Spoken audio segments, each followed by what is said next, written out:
انزل علیکم من بعد الغم امنة نعاسا یغشا طائفة منکم وطائفة قد اہمتهم انفسهم یظنون باللہ غیر الحق ظن الجاہلیہ آمنت باللہ صدق اللہ مولانا العظیم۔ معزز و مکرم سامعین، کروڑا بار شکر ہے اس پروردگار عالم کا کہ جس نے آج کی صبح ہمیں پھر سے زندگی عطا فرمائی اور ہمیں یہ سعادت اور توفیق دی کہ ہم اپنے پروردگار کی بارگاہ میں آ کر سجدہ ریز ہوئے۔ ہمارا یہ درس قرآن غزوہ احد کے متعلق تبصرہ ہو رہا تھا۔ تو جب میدان احد کے اندر وہ ساتھی، وہ صحابہ جو ابتدا تھی جن کی اسلام کے اندر داخل ہوئے تھے، ان میں سے کچھ نے رسول اللہ صلی اللہ علیہ وسلم نے جہاں انہیں کھڑا کیا تھا پیچھے آگے نہیں نکلنا، تو جب نظر آیا کہ فتح ہو گئی اور کفار دوڑ رہے ہیں تو انہوں نے وہاں سے قدم اٹھا لیے، تو یہ اللہ تعالیٰ کی ناراضگی کا سبب بنا۔ پھر ہوا یہ کہ کافی مسلمان صحابہ کرام کی شہادتیں ہوئی۔ پھر رب تعالیٰ فرماتے ہیں کہ اسی حالت میں ثم انزل علیکم من بعد الغم امنة نعاسا یغشا طائفة منکم، پھر ہم نے نازل کیا تم پر بعد غم کے، اچانک پریشانی آ گئی، کافی شہادتیں ہو گئی، وہ جو فتح تھی وہ اچانک دوسرے معاملے میں بدل گئی۔ اب رب تعالیٰ فرماتے ہیں ہم نے غم کے بعد تم پر امنة نعاسا یغشا طائفة منکم، لڑتے لڑتے صحابہ کرام کے اندر اس قدر تھکاوٹیں اکتاہٹ ہو گئی تھی، اور پھر اتنا شہادتیں دیکھ کر صحابہ کرام کے اندر اور زیادہ پریشانی پیدا ہو گئی۔ تو رب تعالیٰ فرماتے ہیں ہم نے تم پر اونگ غشی طاری کر دی آرام و سکون کے لیے، ٹھیک ہے نا، تم پر امن پیدا ہو گیا۔ صحابہ فرماتے ہیں کہ میدان جنگ میں لڑتے ہوئے، حالانکہ اس طرح کی جنگ ہو، لڑائی ہو کہ زندگی اور موت کے درمیان ہو انسان، تو کیسے ممکن ہے کہ انسان کو نیند آ جائے؟ صحابہ فرماتے ہیں اللہ تعالیٰ نے اس قدر سکون نازل کیا کہ ہاتھوں میں تلواریں ہیں، لڑ رہے ہیں، لیکن کئی مرتبہ ہوتا کہ تلواریں گرنے لگ گئی، ہمیں نیند آ رہی تھی، اللہ نے ایک سکون طاری کر دیا کچھ لمحے کے لیے۔ پھر جب یعنی یہ غشی طاری ہوئی، اس کے بعد جب بیداری ہوئی تو بالکل مطمئن تھے، تھکاوٹیں ختم ہو گئی تھی، پھر صحابہ کرام مکمل جوش و خروش کے ساتھ لڑے۔ تو رب تعالیٰ فرماتے ہیں ہم نے خاص تم پر ایک غشی طاری کر دی، تم پر امن پیدا کر دیا، تمہارے اندر سکون آ گیا، تمہاری جسمت کے اندر پھر طاقت آ گئی۔ وَطَائِفَةٌ قَدْ أَهَمَّتْهُمْ أَنفُسُهُمْ يَظُنُّونَ بِاللَّهِ، ایک گروہ تم میں سے ایسا تھا کہ جسے اپنی جان کی فکر لگی ہوئی تھی۔ صحابہ کرام اپنی جان کی فکر نہیں کرتے تھے۔ ایک گروہ تو وہ تھا جو راستے میں ہی عبداللہ بن ابی 300 لوگوں کو لے کر واپس چلا گیا، جو منافقین تھے وہ تو پہلے ہی واپس چلے گئے۔ اب چند ایک لوگ تھوڑے سے بچے، ان کے اندر بھی کچھ ایسے تھے جو ابھی نئے نئے اسلام میں آئے تھے، ان کے اندر وہ جذبہ، وہ جنون، وہ معاملات نہ تھے، اور ایمانی پختگی کا وہ عالم نہ تھا۔ کچھ لوگ ایسے تھے جن کے اندر اپنی جان کی پریشانی تھی، اپنی جان بچانے کے معاملے میں تھے، لیکن صحابہ کرام کے اندر یہ چیز تو نہ تھی نا، وہ تو اپنا سب کچھ قربان کرنے کے لیے تیار تھے، اسلام کے حوالے سے اپنا تن من دھن سب کچھ انہوں نے قربان کیا۔ تو اللہ فرماتے تمہارے اندر ایک ایسا گروہ بھی تھا جو اپنی جنہیں جان کی فکر تھی، یظنون باللہ غیر الحق ظن الجاہلیہ، اور وہ اللہ پر گمان کر رہے تھے، ٹھیک ہے نا۔ جب ان کی اس غلطی کی وجہ سے معاملات برعکس ہوئے، فتح دوسرے معاملے میں بدلی، تو اللہ پر گمان کر رہے تھے۔ یہ گمان ان کے زمانہ جاہلیت کے کچھ اثرات کی وجہ سے تھا، ابھی نئے نئے ایمان لے کر آئے، وہ معاملات، وہ ایمان کی حقیقت ابھی تک ان کے اندر مکمل راسخ نہ ہوئی تھی، زمانہ جاہلیت کے کچھ اثرات کی وجہ سے اللہ پر وہ گمان کر رہے تھے بھئی یہ کیا معاملہ، حق پر ہیں اور ہم شکست خوردہ نظر آ رہے ہیں، کیا معاملہ ہوا؟ اللہ پر یہ گمان کر رہے تھے۔ پھر وہ کہنے لگے یقولون هل لنا من الامر من شیء، کہنے لگے کیا ہمارے لیے بھی کوئی اس کے اندر دخل ہے ان معاملات کے اندر؟ تو قل ان الامر کلہ للہ، اے محبوب آپ کہہ دیں نہیں، تمام معاملات، تمام دخل، جو بھی حکم ہے اللہ کا ہے، اللہ کی طرف سے جو اللہ کہے گا وہی ہونا ہے، نہ کہ تمہاری رائے لی جائے گی۔ اصل وہ چاہتے تھے کہ ہماری بھی رائے لی جائے، ان میں سے کچھ منافق بھی تھے۔ تو اللہ تعالیٰ فرماتا ہے محبوب یخفون فی انفسہم ما لا یبدون لک، چھپاتے ہیں یہ اپنے دلوں کے اندر کچھ ایسا ہے جو ظاہر نہیں کرتے آپ کے لیے، یعنی کچھ ان میں ایسے ہیں جن کے اندر ایمان نہیں ہے، وہ ظاہر یہی کر رہے ہیں کہ ہم ایمان والے ہیں، ان کے اندر حقیقتاً ایمان نہیں، وہ تم سے چھپائے ہوئے ہیں۔ یقولون لو کان لنا من الامر من شیء من الامر شیء ما قتلنا ہاہنا، اور کہتے ہیں کہ کاش ہمارے لیے بھی کچھ عمل دخل ہوتا، ہمارا بھی کوئی حکم چلتا ہوتا تو پھر آج کے دن ہم لوگ قتل نہ ہوتے، شہید نہ ہوتے۔ آج جس طرح میدان احد کے اندر اس قدر شہادتیں ہوئی، ہمارا کوئی عمل دخل ہوتا، ہم رائے دیتے تو بچ جاتے۔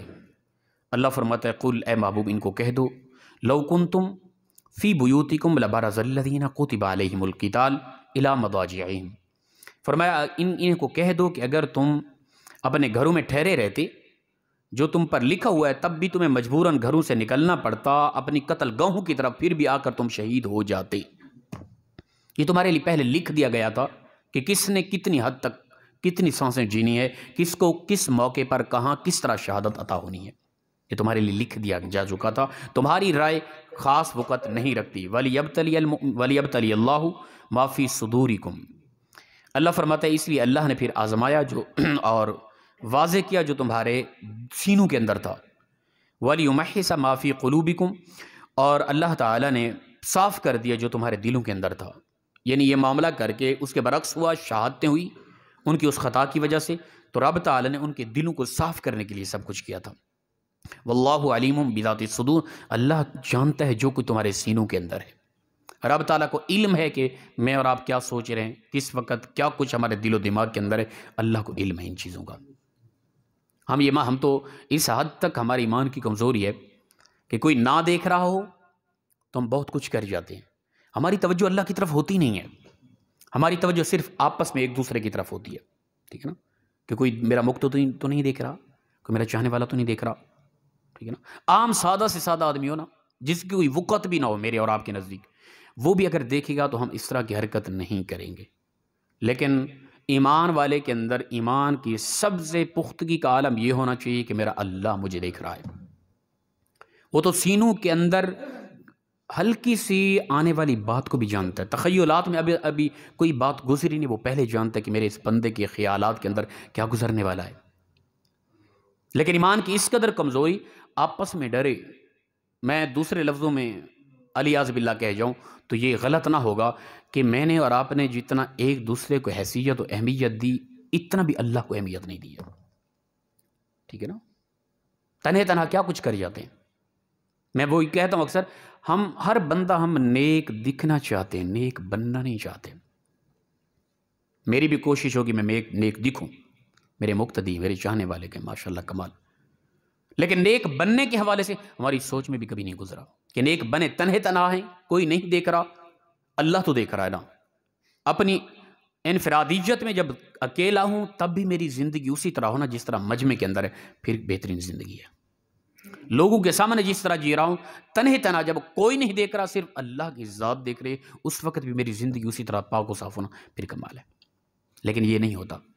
اس وقت میں دل میں کیا سوچ رہا ہوں آپ لوگوں کے علم میں نہیں ہے، میرے سینے میں کیا ہے آپ لوگ نہیں جانتے، صرف آپ ظاہر کی طرف دیکھ رہے ہیں۔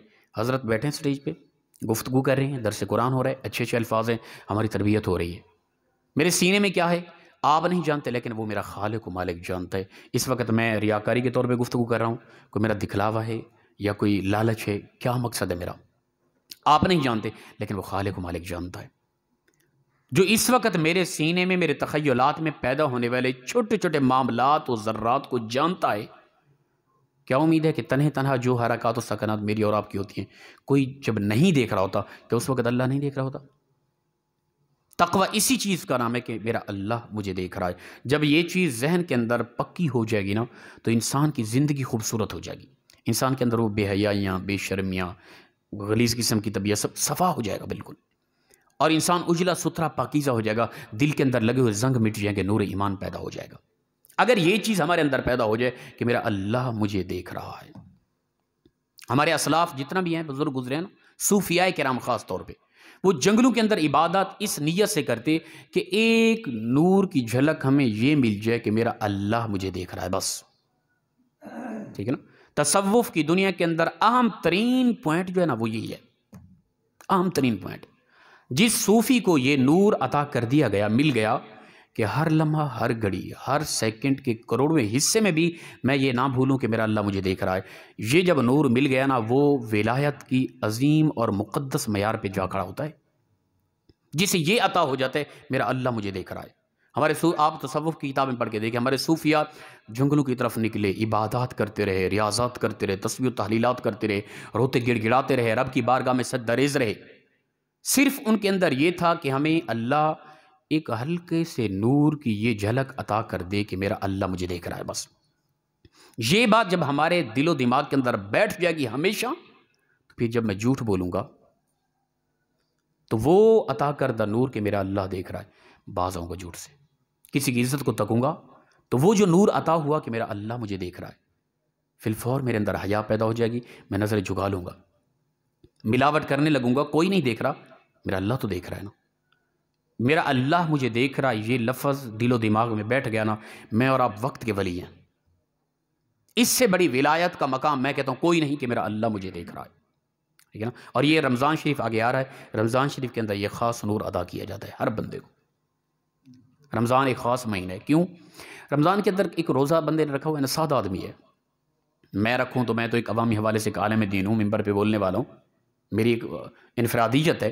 آپ لوگ 5 وقت کے نمازی ہیں، درس سننے والے، آپ کی بھی انفرادیت ہے۔ ایک بندہ نماز بھی نہیں پڑھتا، کوئی عبادت نہیں کرتا، گناہگار آدمی ہے، سادہ ان پڑھ آدمی ہے، وہ ریڑھی چلاتا ہے، رکشہ چلاتا ہے، وہ سبزی بیچتا ہے، وہ کہیں مزدوری کرتا ہے، وہ بھی جب روزہ رکھ لے گا نا، تنہے تنہا اکیلا کمرے میں بیٹھا ہے، پیاس اور بھوک کی شدت ہے، سامنے مشروبات ٹھنڈے پڑے ہیں، کبھی بھی وہ ان کو ہاتھ نہیں لگائے گا۔ کیوں؟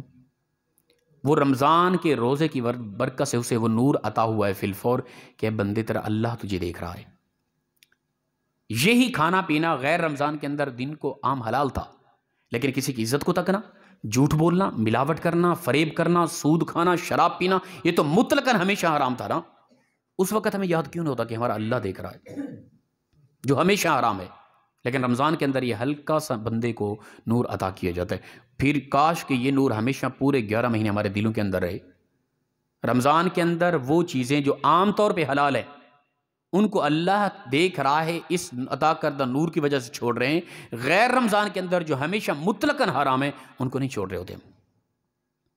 تو اللہ تعالیٰ ان اللہ علیم بذات الصدور، فرمایا بے شک اللہ تمہارے سینوں کے راز جانتا ہے، تمہارے دلوں کے اندر کیا ہے۔ اور اسی طرح پھر فرمایا کہ ان الذین تولوا منکم یوم التقی الجمعان، بے شک وہ لوگ تم میں سے ایسے بھی تھے جو پھر گئے، یوم التقی الجمعان، اس دن کی جب دو جماعتیں آپس میں سامنا سامنا ہوا، جنگ ہوئی۔ کچھ لوگ مسلمانوں کے اندر ایسے تھے جو پس پشت ہو گئے، پھر گئے، واپس چلے گئے، یا اس وقت جب جنگ ایک عروج پر تھی اور مسلمان زیادہ شہید ہو رہے تھے، اس وقت کچھ ایمان والے جو ابتدائی اسلام میں آئے تھے اور وہ ڈر کی وجہ سے پیچھے ہٹ گئے، ایمان کی وہ پختگی کا عالم ابھی پیدا نہیں ہوا تھا۔ اللہ فرماتا ہے انما استزلهم الشیطان، بے شک شیطان نے ان کو پھسلا دیا تھا، ببعض ما کسبوا، ان کے کسی کسب کی وجہ سے۔ وہ جب انہوں نے قدم اٹھائے اور اپنا صحابہ کرام پر کفار بھاری پڑ گئے، تو اس وقت شیطان نے ان کے ان عمل کی وجہ سے ان کو پھسلا دیا۔ لیکن اللہ فرماتا ہے یہ ابتدائی اسلام میں تھے، شروع ایمان لے کر آئے تھے، وَلَقَدْ عَفَا اللَّهُ عَنْهُمْ، اللہ نے ان کو معاف کر دیا ہے۔ ان اللہ غفور حلیم، بے شک اللہ بخشنے والا اور حلم والا ہے، وہ معاف کر دیتا اپنے بندوں کو۔ بندہ توبہ کرے سے، بندہ مخلص ہو کے اللہ کی رحمت کو پکارے سی، وہ معاف کر دیتی ہے۔ اللہ پاک ہم سب کو مخلصانہ انداز میں عمل کی توفیق عطا فرمائے۔ وآخر دعوانا الحمد للہ رب العالمین۔